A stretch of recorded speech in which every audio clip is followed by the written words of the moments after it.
शुरुआत अहम खबर के साथ। किसानों पर सियासत तेज होती दिखाई दे रही है।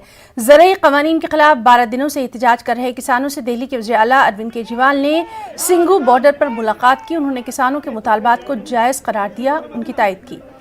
उन्होंने मजीद कहा कि आम आदमी पार्टी कारकुनान एहतजाजी किसानों की खिदमत कर रहे हैं। केजरीवाल का कहना है कि आज किसान मुश्किल में है।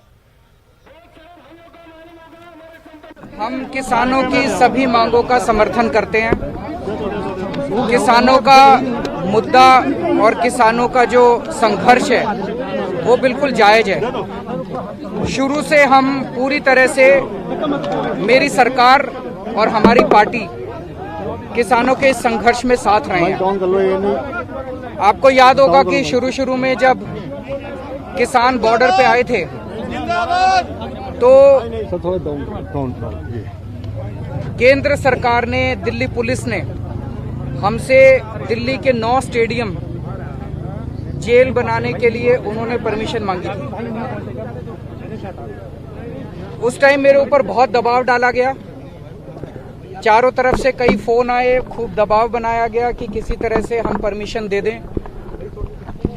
उनका पूरा प्लान था कि किसानों को दिल्ली आने देंगे और फिर उनको वहां से पकड़ के उनको स्टेडियम में डाल देंगे और स्टेडियम में पड़े रहेंगे।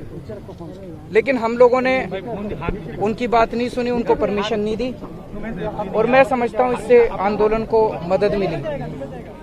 उसके बाद से लगातार हमारी पूरी सरकार, हमारे एमएलए, हमारे पार्टी के कार्यकर्ता, हमारे मंत्रीगण, मैं खुद, हम लोग एक सेवादार की तरह किसानों की सेवा करने में लगे हुए हैं। आज भी मैं यहाँ पे मुख्यमंत्री